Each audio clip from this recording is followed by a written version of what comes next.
Good afternoon, and thank you for joining us for the second edition in our 2019 series of webinars focusing on biosimilars. This year, we're going to look in more depth at some of the key issues and developing issues in biosimilars.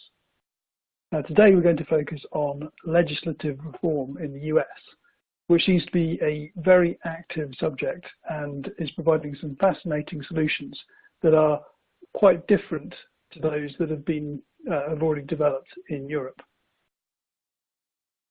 My name is Matthew Royal.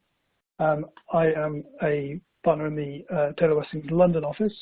I'm joined by my colleagues at Wilkie Farr and Gallagher, Mike Johnson and Tara Themi, who, given the focus of today's webinar on US legislative reform, you will be hearing most from. Providing a comparison from a European perspective along with me, I am joined by Evelyn Friedel from Taylor Wessing's Paris office and Judith Krenz from Taylor Wessing's Amsterdam office.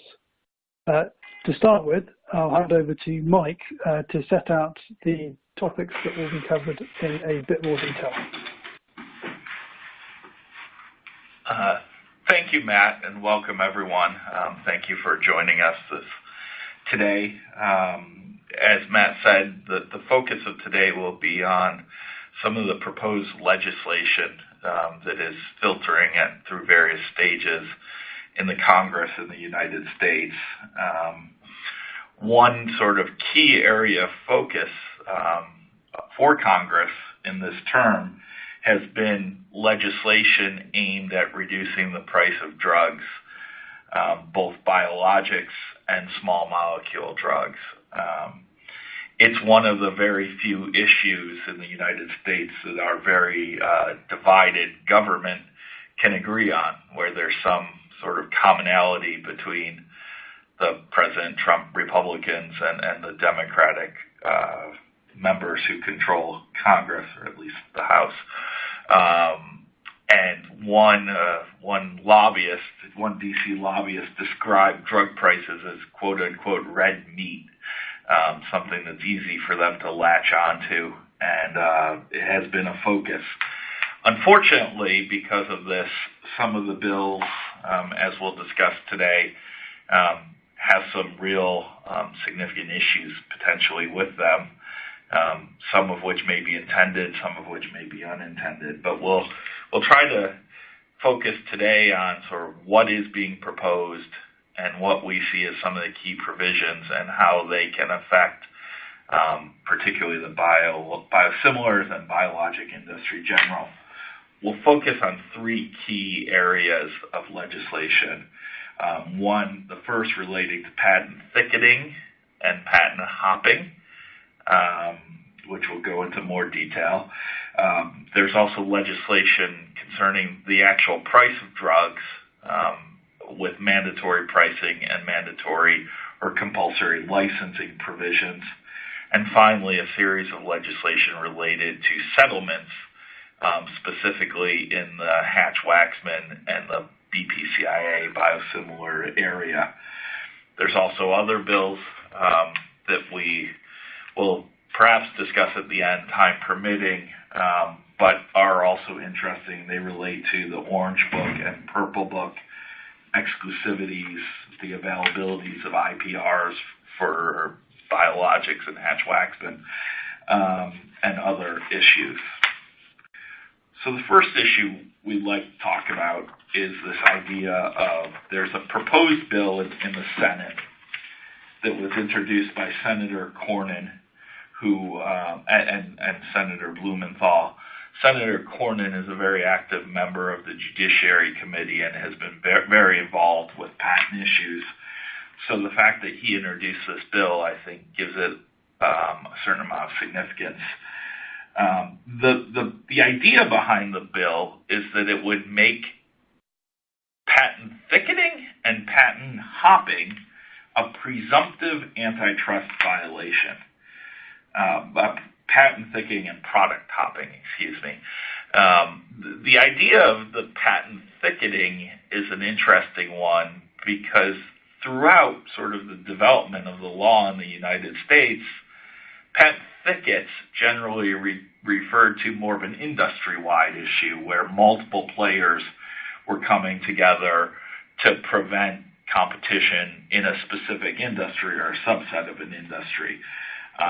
Here, the focus of the bill is generally on a single actor, and it has to do with, as we've talked about in prior webinars, the sheer number and volume of patents that potentially cover biosimilars.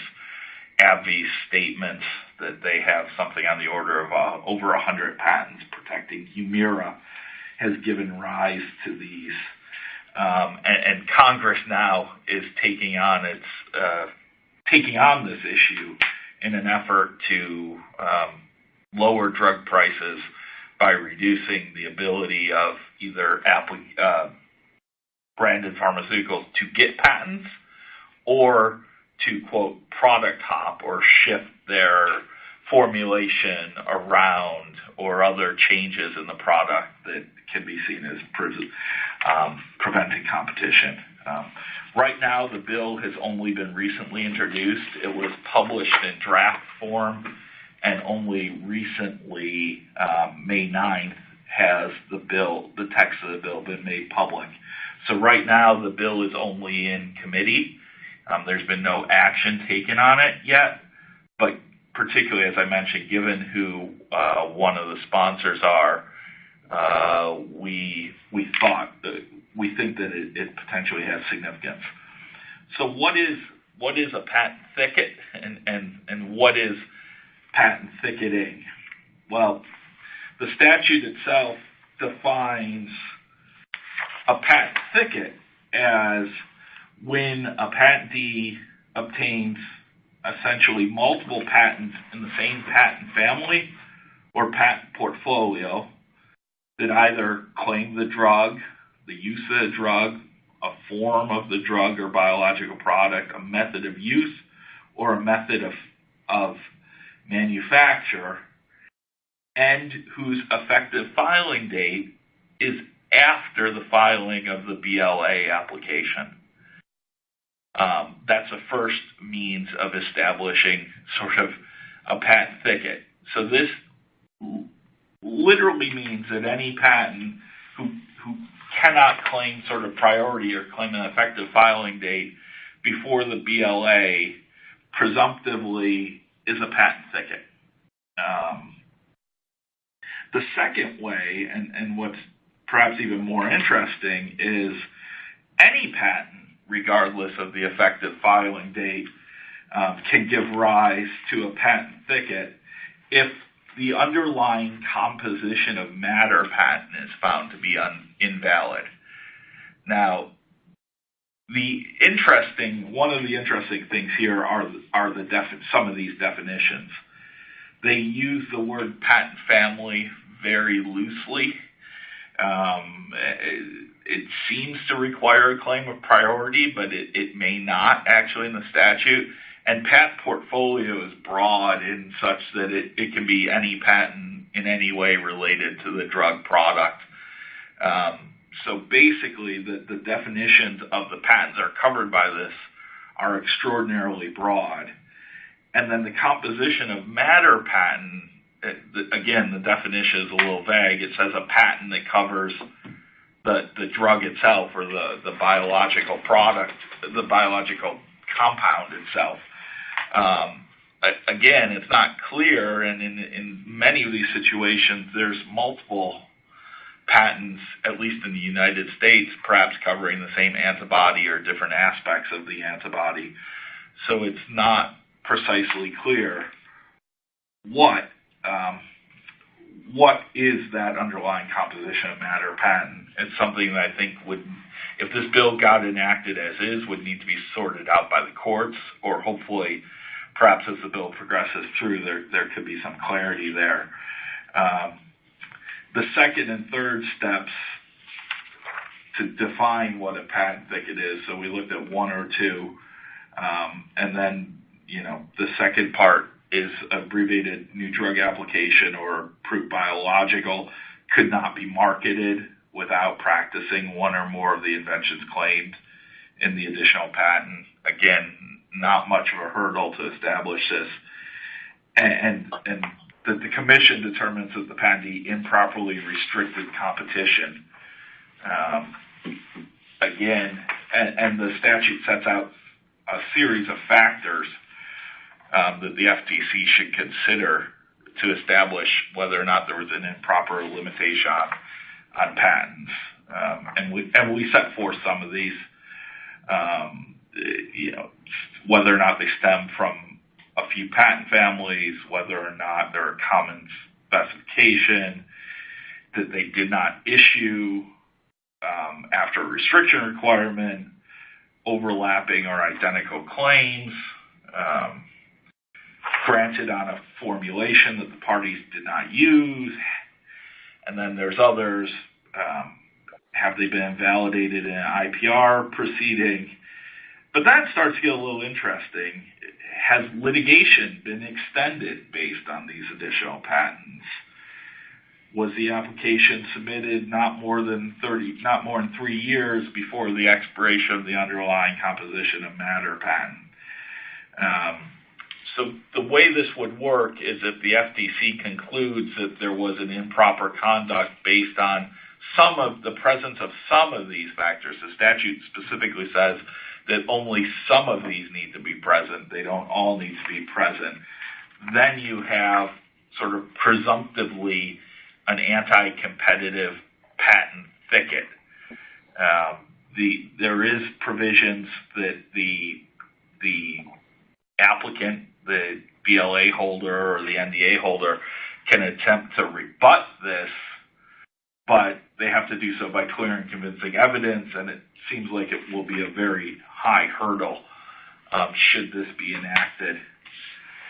I think what we see here is Congress's attempt to limit the number of patents, particularly the biologic applicant can get covering their patents, and trying to prevent sort of what happened in the Humira situation, where for a number of years there was only one patent. And then as we were getting towards the end of that, 70 patents popped out in a 2-year period. Now, those weren't related patents, but they would, under the definition of the statute, or most of them were not, but they would certainly fall under the patent portfolio. Congress is taking a very aggressive view, I think, in this statute that would severely limit the ability of biologic reference product sponsors to patent significant aspects of their products, including perhaps new methods of treatment or new formulations. So that is something, again, that seems like it's a little bit of an attack on the pharmaceutical industry. The second aspect of this statute that is also presumptively an antitrust violation is product hopping. And essentially, if the BLA holder, in this case, withdraws their application or announces that they're going to discontinue and a portion of the application, for example, it can be a formulation, after there's been a filing by an ABLA applicant, and then markets a follow-on product, which is defined as sort of any other product that contains the same active ingredient, then that's presumptively product hopping. Again, there's provisions in the statute to attempt for the applicant to attempt to overcome this, but it requires a showing of clear and convincing evidence and is going to be a very high standard. This idea, the idea by Congress here is clear that they're trying to shift the burden on the applicants as to why they need additional patents or why they're changing formulations and putting sort of the pharmaceutical industries in the crosshairs. Interesting, some of the commentary of this from judicial hearings show what Congress is thinking. Every time this topic is pulled, They're very top of consumer concerns. They challenged the outgoing USPT or the USPTO director, Director Yananku. How could it be possible that someone gets 75 or 100 patents covering their product? So this is something to be aware of. It's a dramatic shift in the way patents are applied, and it's specific only to the pharma industry, which are some of the criticisms of this. It also seems to be a very different approach than what anything that has taken place around the world, or particularly for purposes of this discussion, Europe. So with that, I'll turn it back over to my Taylor Wessing colleagues. Thank you, Mike. My name is Judith Trent, and I will briefly cover Europe. With respect to patent tickets, there are no equivalent provisions in Europe. In Europe, all patents, so also all patents belonging to the same patent family, are separate documents, and this also means that they will be considered separately, both for validity and infringement purposes. And once granted, there's just a presumption of the validity until the patent, of course, is either revoked by the European Patent Office or on a national level by national courts. Obviously, by their nature, some patents may be more open to challenge and run a more significant risk of being held invalid. Of course, when we're talking about compound patents, these will generally be the strongest patents, like the Humira compound patent just mentioned by Mike, and will not very often be subject to invalidity proceedings. On the other hand, second medical use patents, dosage regimes, formulations, and processes will be challenged much more often, as these are generally weaker and keep standing in the way of third parties like biosimilar companies who wish to enter the market after patent expiry of the compound patent.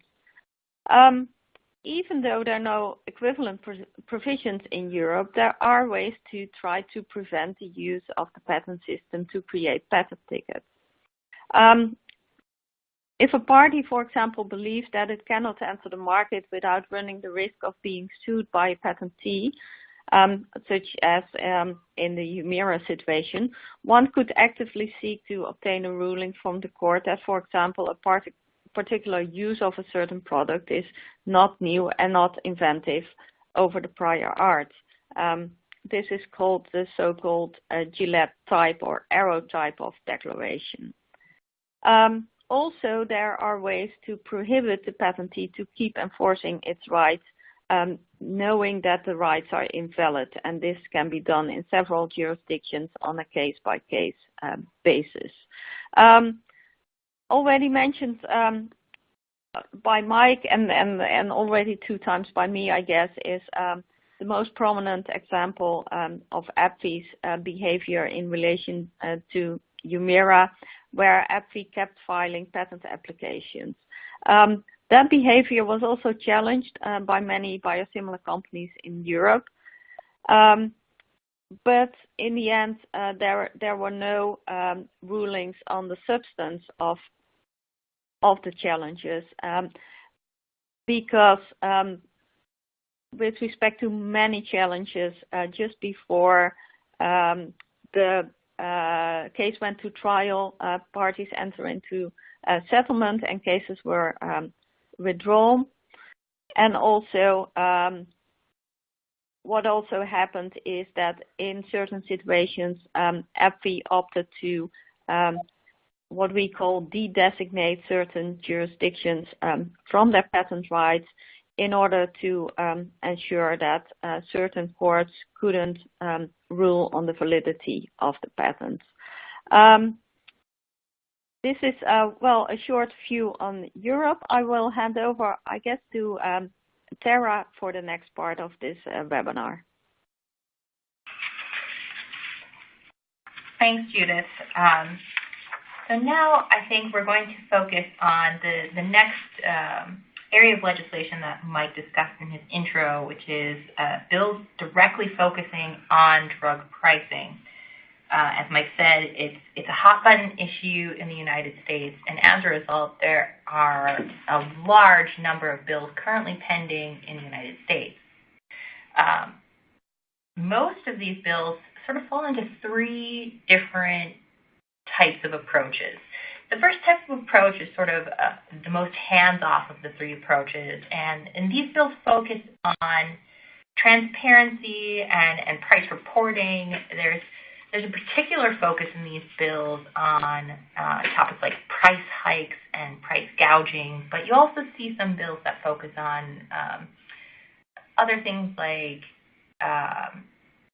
pricing transparency as far as establishing websites that show drug pricing, things like that. The next bucket of bills sort of falls into this intermediate approach of bills focusing on giving the United States federal government the ability to directly negotiate drug prices with manufacturers. And there's sort of various approaches as to how these bills go about giving that power, who they give that power to. We'll talk about that. And then the third bucket of bills sort of take the most extreme approach. And they build on this idea of giving the federal government the ability to directly negotiate drug prices. But on top of that, they add sort of these steep penalties for sort of non-compliance and non-cooperation with the government's efforts to negotiate what it considers a reasonable drug price. So here we have several bills related to pricing transparency and reporting, and you can tell just from the titles of these bills that a lot of this is focused on price gouging. For example, H.R. 1093, Stop Price Gouging Act. So we unfortunately don't have time today to get into the details of these bills, but feel free to reach out to us if you see something that catches your eye and you want to learn more. But just for brevity's sake, we're not going to go into the details on these. So next we have some bills that fall into that second approach that I discussed. So currently, under the Medicare Modernization Act, the federal government, quote, may not interfere with the negotiations between drug manufacturers and pharmacies and prescription drug plans.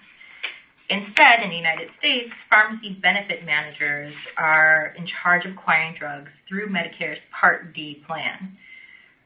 This has been pretty widely criticized as weakening the federal government's ability to negotiate a good price for drugs because there's not one entity doing the negotiation for everyone. So there's not sort of that bulk bargaining power. So the first bill we have here, H.R. 275, the Medicare Prescription Drug Price Negotiation Act, basically strikes this non-interference clause and allows the Health and Human Secretary, or Health and Human, the Secretary of the Health and Human Services to directly negotiate with drug manufacturers for better drug prices. And I think this bill is sort of the simplest of the ones we have here. The next bill down, the Medicare Drug Price Negotiation Act, allows the Secretary to negotiate drug prices, but also adds a cap on Part D drug prices. So this bill directs the Secretary to prioritize negotiation for drugs that place the most burden on seniors and taxpayers, that is, high-cost drugs, drugs that have significant price increases, and drugs without competition. This bill establishes what it calls fallback prices based on what other federal agencies and 5 foreign countries, Canada, the UK, Germany, France, and Japan, pay. These fallback prices would kick in automatically if negotiations between the drug manufacturer and the Secretary are unsuccessful. And this bill is actually one of the more widely supported bills. It has 25 co-sponsors to date. The next bill down is the Empowering Medicare Senior to Negotiate Drug Prices Act. This bill takes a slightly different approach. Instead of it allows the Centers for Medicare and Medicaid to directly negotiate drug prices and establishes a pricing structure for reimbursement of covered drugs. And then last but not least, we sort of have this state-based, market-oriented Prescription Drug Negotiations Act. This is a Republican proposal as opposed to the three prior, which are all Democrat proposals. And this takes the approach that empowers individual states rather than the federal government to directly negotiate drug prices. And finally, we have some statutes or some pending bills that fall into that third most extreme approach.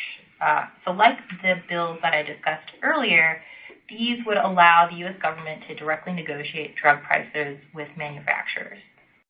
However, these bills include a pretty steep penalty that if the federal government is unable to negotiate what it considers, quote-unquote, an appropriate price, the government may authorize the use of any patent, clinical trial data, or any other exclusivity granted by the federal government to any other entity for the purpose of manufacturing that drug.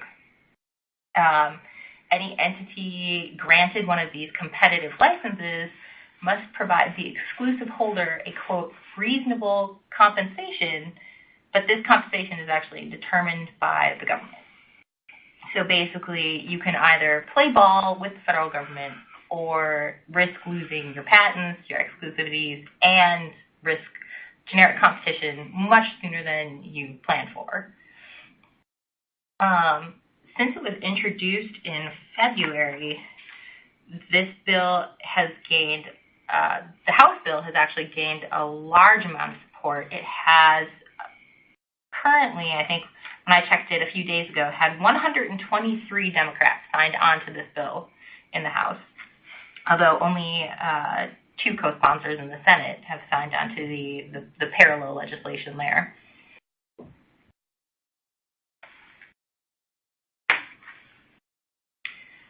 Here we also have another bill that takes a very similar approach, although the language of this bill is a little bit more extreme.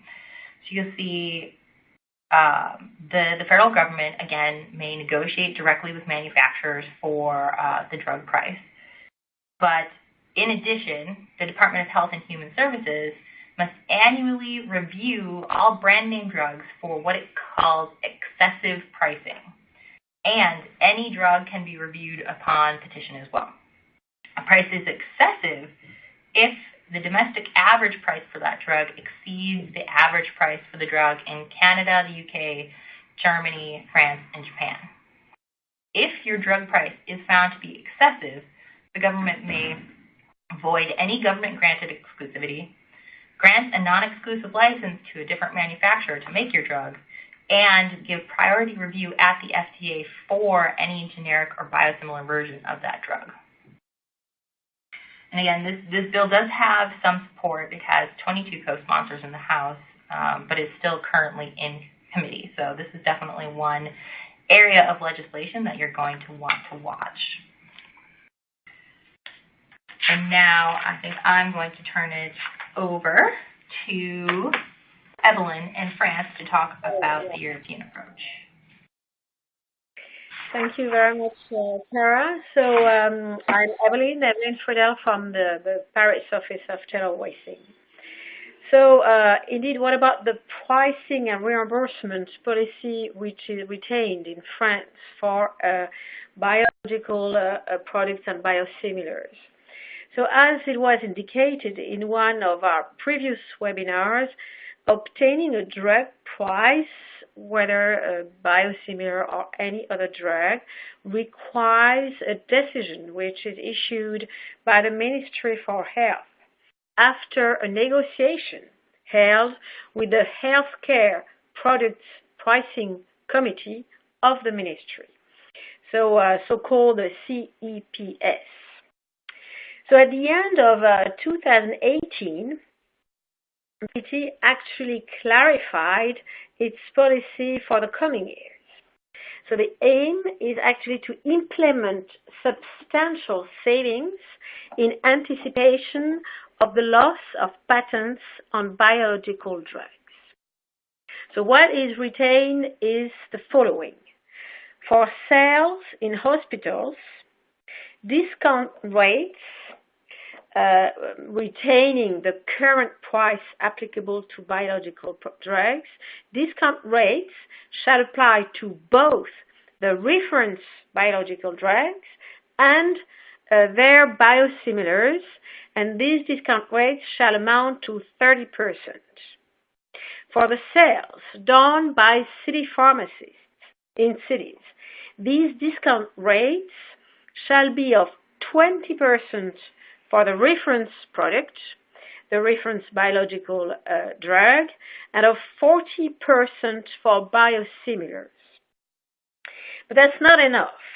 Then a continuing discount calendar is provided, and it shall provide for rates from 10% to 30% on a 2 years period. So just as from now, for the 2 coming years, we will have additional rates to the already applicable rates which are contemplated. So that said, and notwithstanding this rule, there remains a possibility of smaller discounts because indeed, going in such a direction, there could be a risk that in fact the biosimilars be not marketed, as unfortunately this is the case with generics. So for your information, in 2017, decisions on the price were issued for 2 biosimilars of Mabtera and 1 of Enbrel.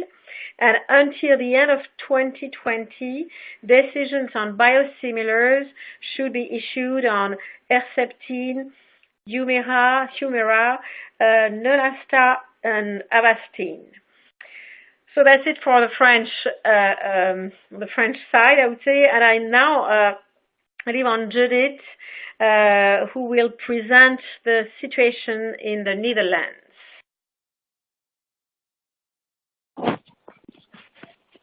Yes, hi again. With respect to the Netherlands, wholesale purchase prices, so the pharmacy purchase prices of medicinal products, including biosimilars, are regulated by what we call the Dutch Medicine Prices Act. The Dutch Ministry of Health, Welfare and Sport fixes a maximum of the wholesale price for all prescription-only medicines, so this includes biosimilars, and these prices are listed in an annex to that act. The procedure used by the Ministry of Health to establish the maximum price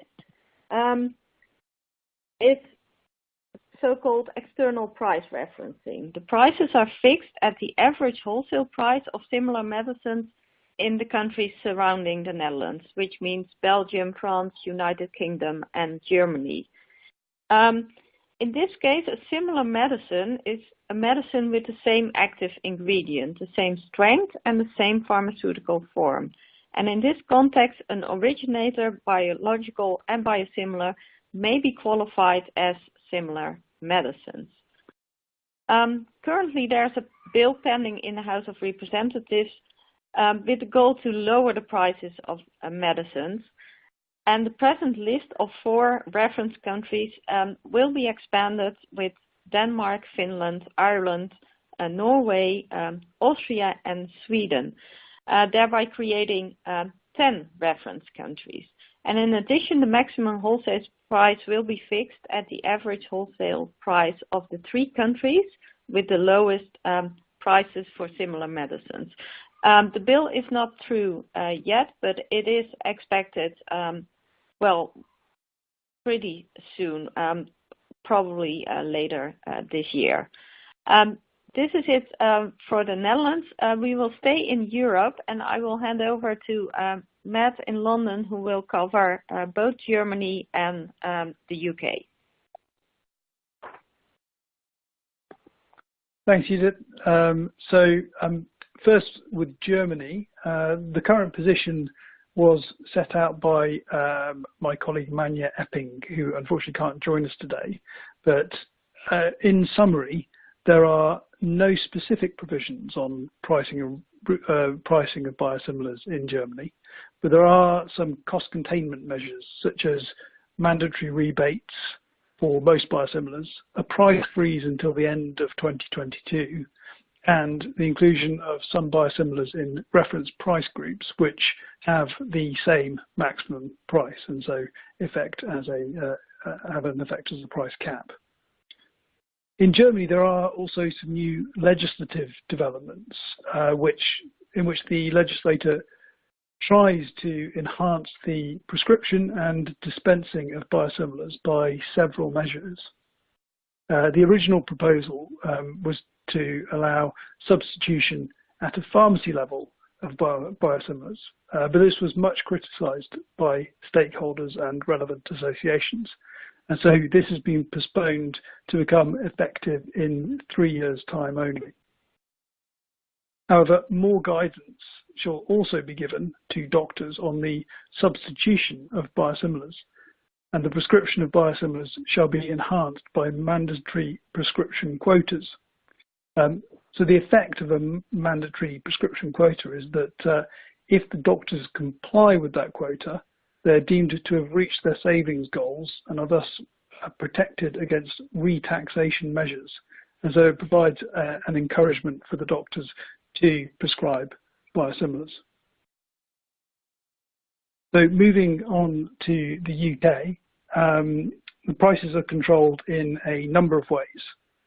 As explained again in our third webinar last year, the pricing of biosimilars is covered by the Pharmaceutical Pricing and Reimbursement Scheme, which requires the agreement of the price for the biosimilar with the Department of Health.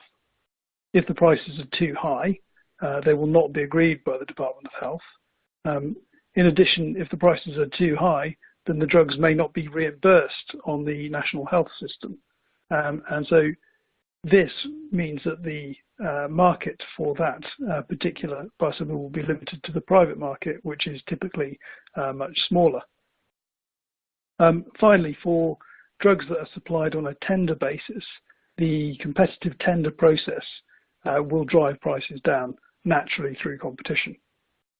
As a result, the use of biosimilars is encouraged by payers as a way to save money and to maximize their budgets.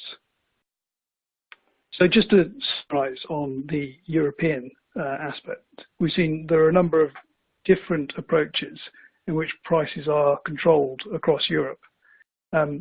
What's missing in Europe compared to what Tara has described as the most extreme proposals in the US are the powers to sort of grant mandatory licenses and to remove any state-granted exclusivities.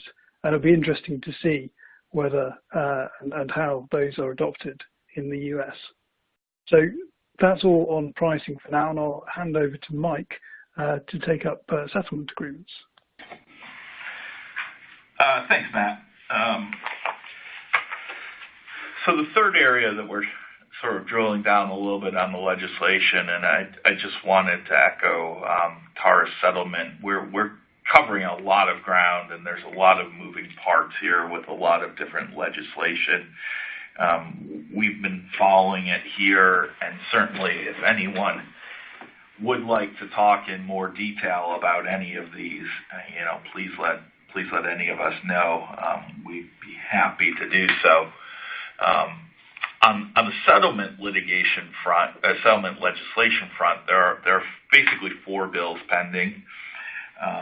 All try to accomplish fundamentally the same thing. They do them in slightly different ways, and there's slightly different nuances to all of these. But basically, and an example of the first one, the Senate 64 bill, would amend the FTC Act. So it would the act that confers power on the Federal Trade Commission to investigate antitrust violations would be amended to say that it's presumed that any settlement agreement where anything of value is given from the branded product to either a Hatch-Waxman applicant or an applicant under the BPCIA, whenever anything of value is transferred, and then there's any delay for any period of time related to research, development, manufacturing, marketing, or sales, that would be presumptively anti-competitive. Now, as many of you recall, there was a rather famous Supreme Court decision in the United States, FTC versus activists, that was looking at a very similar issue of this reverse payment settlement. And the FTC, for years, there's been a requirement that all settlements under Hatch-Waxman Act for at least 505J filers, i.e. pure ANDAs, not necessarily 505B2s, had to submit all of their settlement agreements to the FTC for review. And there was a debate over sort of what standard of review the FTC would use. Would there be sort of a presumption of anti-competitiveness? Would there be a presumption of non-anti-competitiveness provided that the generic applicant was coming on sometime before the end of the patents? Because patents are a government-granted monopoly, so there was an argument that as long as you're coming in early, there should be no anti-competitive benefit. And the Supreme Court decided that these types of agreements would be reviewed under the rule of reason. And the FTC was charged with sort of looking at the pros and cons of these agreements and determining if there was any anti-competitive effect. These bills that are being announced now would effectively change that to a presumption that they're anti-competitive if anything of value is changing hands, including in S64 something as little as an exclusive license patent rights. Now, if this presumption is established, the applicant needs to rebut it by clear and convincing evidence that any value was obtained for legitimate services or that there was a pro-competitive benefit in this bill. There is an exception that as long as if the generic is getting in before the end of the last patent, that should be okay. The payment of attorney's fees up to $7.5 million is allowed, and a covenant not to sue is allowed in S64. What's interesting is these bills also provide a civil penalty, which is up to 3 times whatever compensation was exchanged. And this is in addition to other antitrust remedies that the FTC can presume for these. And perhaps the most interesting or troubling, depending on your perspective, part of the S64 bill is that it's actually retroactive and would apply to any agreement entered into after June 17th, 2013.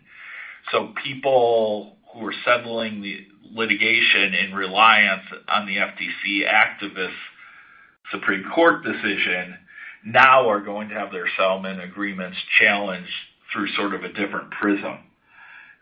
The one thing to note about this is the civil penalty section that is introduced by these bills, S64.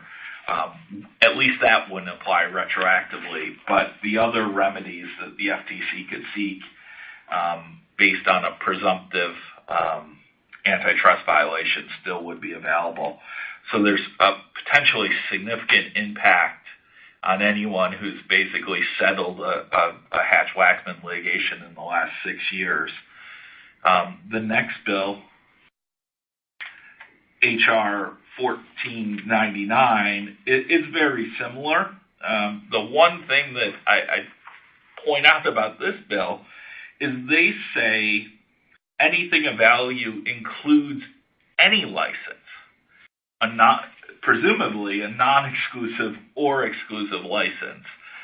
And the implications of this bill, I think, could be significant. It's hard to imagine how you can settle these cases without at least a non-exclusive license to practice the IP rights. And there's some tension even in this bill because it says that one of the things that you're allowed to give is a covenant not to sue.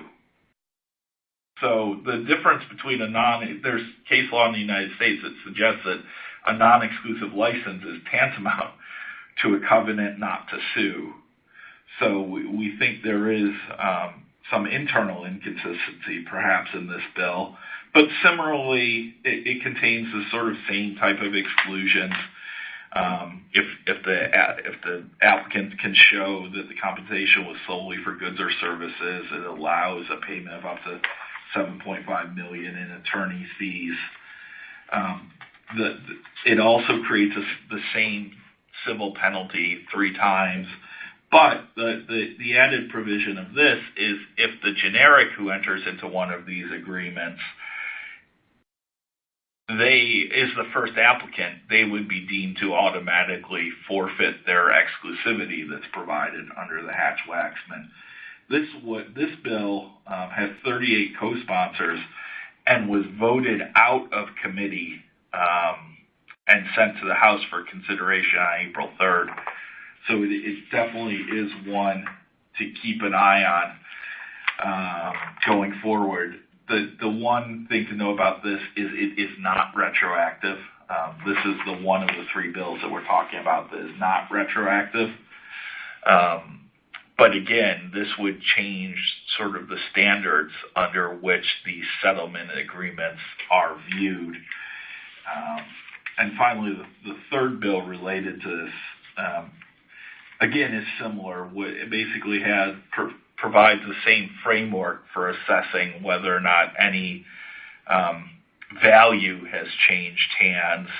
Again, this bill is specifically deems a non-exclusive license to be consideration or value going to the generic applicant, creates a civil penalty under the FTC Act, Section 5, but interestingly, also adds a provision of modifying our tax code and allows the IRS to claw back tax benefits related to research and development for pharmaceutical companies that either the reference product sponsor or the generic applicant has obtained over the last several years.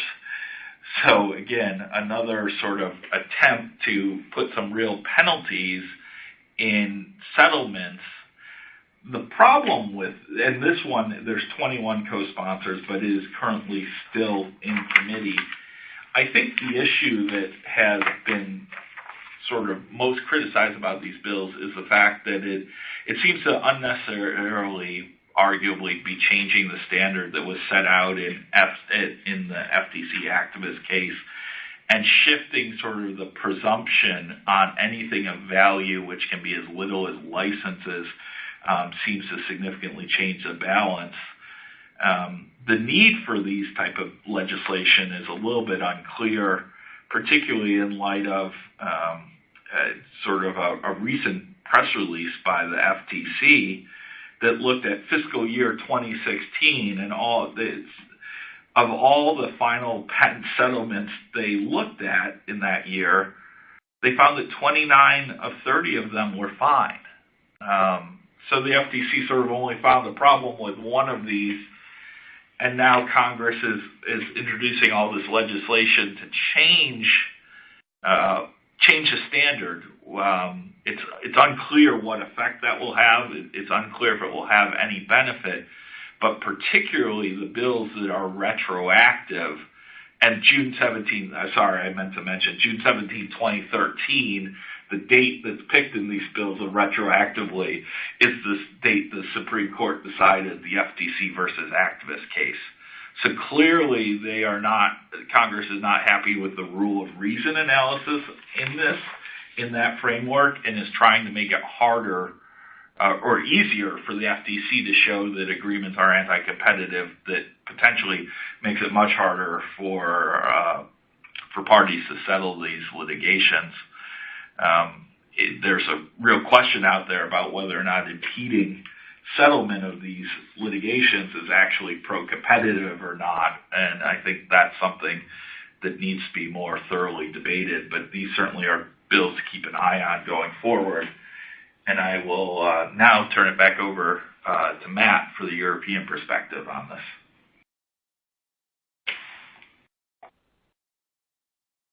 Thanks very much, Mike. So turning to Europe, this is an issue that we covered in our webinar earlier in the year.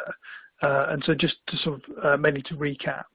So more than a decade ago, the pharmaceutical sector inquiry looked into those practices which companies may use to block or delay generic competition, as well as to block or delay the development of competing originator products. The sector inquiry led to a number of enforcements, and often they were looking at reverse payment settlements or pay for delay settlements that Mike's just been speaking about. And it actually led to a number of fairly large fines levied against companies that had entered into these reverse payment settlements. That was all in the context of small molecule generic launches, but the same is expected to apply to biosimilars. Indeed, there's an express reference in a Commission report published earlier this year to effective competition for generics, and more recently biosimilars typically represents a vital source of price competition on pharmaceutical markets. And so clearly identifying biosimilars as something that should be allowed to have full competition in relation to their launches. There's also merger decisions are highlighted in this report and have already had an impact in some cases, particularly the purchase of Hospira by Pfizer, which only went ahead based on assurances that various biosimilar pipeline products would be transferred to a new operator and not dropped. As well as the Commission report, biosimilars are addressed specifically in a report by the French Competition Authority, both in terms of denigration of biosimilar products and also pay for delay deals. So I think in summary, there is scope in Europe for antitrust challenges in relation to biosimilars, in particular for pay for delay decisions. And in that respect, it's similar to the US, but of course it is not statutory, and the sort of details that Mike was just explaining are not set out. So it will be interesting to see how things again develop in the US. And I will now hand back to Tara. I think he's going to have a catch up of some other legislative reforms. Thanks, Matt. Before I get into our fourth and final topic, for those of you in the United States who are seeking CLE credit, you will need the following code to put on your attorney affirmation form. So our code is WF&G 1366. Again, that code is WF&G 1366. So our final topic is really just meant to give you a flavor of all of the other pending legislation that is out there in the United States right now. We really just wanted to collect up bills in other areas that are sort of tangential to patent law, drug pricing, drug policy, just to let you know that it's out there. We're not going to go into any significant detail on any of these, But as always, if you see something that catches your eye, feel free to contact us. We are following all these bills pretty closely. So we have numerous other bills with potential to impact biologics and biosimilars.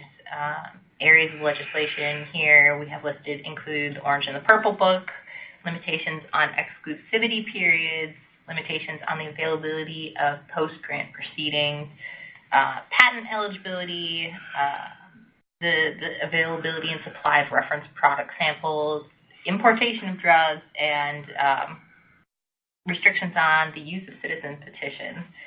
So I'll just flip through these slides pretty quickly.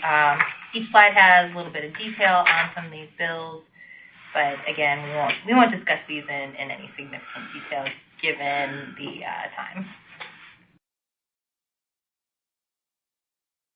So with that, I will hand it off to Mike for some concluding thoughts. Thanks, Tara. As you can see from today's presentation, there's a lot of different areas and a lot of different activity in the United States Congress. Some of it's perhaps well-meaning, but there's a lot of potential pitfalls out there, from the limitations on patents to the restrictions on settlements to some of these other issues. So it is important that everyone in the pharma community be aware of these and potentially seek to have their voices heard. I know maybe not everyone on this call is at that level, but just to be aware of what's going on here in Congress. And it really is a sense that the pharma industry is being a little bit targeted here by Congress for the perception that drug prices are too high. There's many bills out there. They're changing. They're being introduced. It's moving pretty rapidly because it's one of the few areas where Republicans and Democrats agree right now. And so it is something where I suspect something will get passed. So keep an eye on it. If you have questions, reach out to any of us or the people that you normally work with. We're happy to discuss these in more detail. So I think that wraps up the webinar today. I'd like to thank all of our speakers, Tara Thieme from Wilkie, Evelyn Friedel, Judith Krenz, and especially Matt Royal from Taylor Wessing. I also wanted to let you know we're going to be holding 2 additional webinars this year, roughly 3 months and 6 months out from now. So please keep an eye out for the invitations. And as always, if you have any questions arising out of the webinar or about biosimilars generally, please reach out to any one of us, and particularly the people that you talked to previously. We're always willing to help. And most importantly, thank you so much for joining our webinar today. And there is a short feedback form. If you would be kind enough to fill that out, we would greatly appreciate it and help us to improve the webinars going forward. So thank you again, and we look forward to hearing from you. Take care.